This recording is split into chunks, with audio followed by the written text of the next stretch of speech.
हमें लोक और परलोक दोनों के बारे में जानना होगा, तभी भला होगा।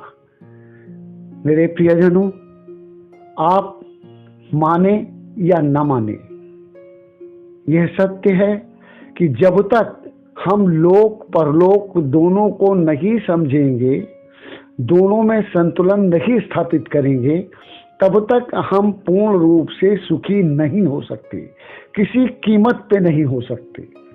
और जितने भी धर्म हैं सब क्या कहते हैं, अगर ध्यान से देखा जाए तो सभी धर्म एक स्वर से मानवता की ही बात करते हैं, और यह उनका जन्म जन्म का जो अनुभव है उस पे आधारित है।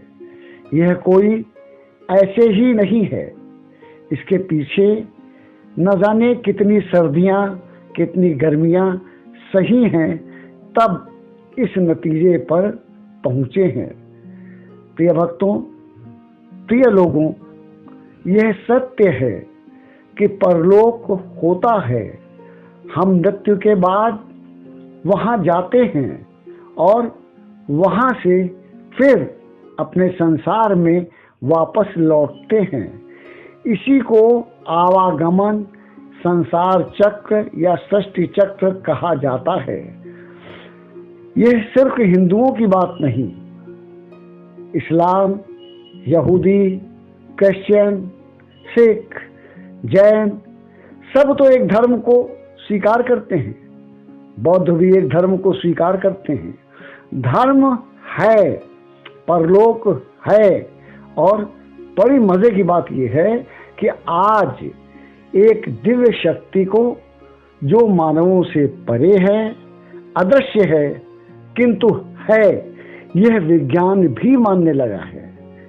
विज्ञान भी कहता है कि ये सारा जो सृष्टि का खेल है, इसके पीछे 3 तत्व हैं। कौन कौन से? समय,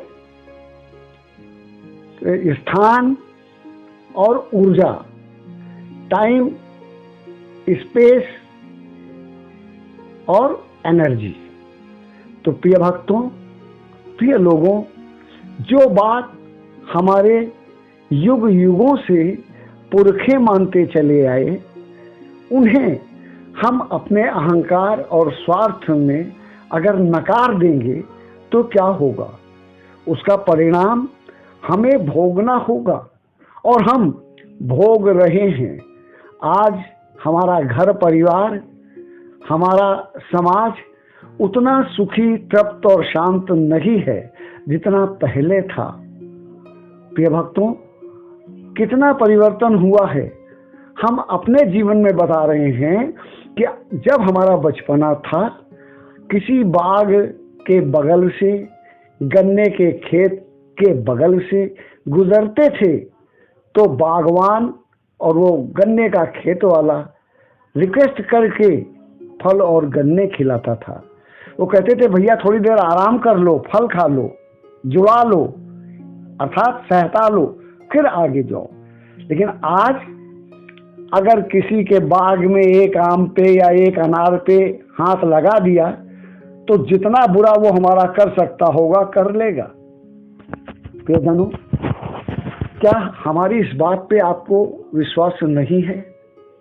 ये सच है, और जब तक हम इस सच को नहीं मानेंगे, अपने आप में परिवर्तन नहीं करेंगे, तब तक लोक और परलोक दोनों जगह हम दुखी ही रहेंगे। सुख का कोई रास्ता है ही नहीं। और अगर हम ईमानदारी से जीना सीख लें, अहंकार छोड़ दें, स्वार्थ छोड़ दें, परमार्थ के रास्ते पर, मानवता के रास्ते पर चल पड़े, तो यकीन मानो बिना कुछ अलग से किए हुए हम गृहस्थ लोग इस लोक में भी स्वर्ग का सुख लेंगे और परलोक में स्वर्ग जाएंगे ही, जहां सुख ही सुख है। इस धरती पर भी सुख या स्वर्ग क्या है? पत्नी अनुकूल हो, बच्चे अनुकूल हो, माता पिता साथ में हो, सब में एका हो, इससे बढ़ के और क्या हो सकता है। यही हमारा सुख है, यही हमारा शांति है, यही हमारी तृप्ति है। और लोक परलोक दोनों आपस में गुंथे हुए हैं, जुड़े हुए हैं। हम एक को सुधारने में अगर लगे रहे तो कुछ भी सुधार नहीं पाएंगे। जब भी सुधरेगा तो दोनों सुधरेंगे, और नहीं तो दोनों बिगड़ेंगे। हमारी बात याद रखना, अनुभव करना, तुम्हें सत्य लगेगी। अच्छा मित्रों, आज अब विदा, आगे फिर। धन्यवाद।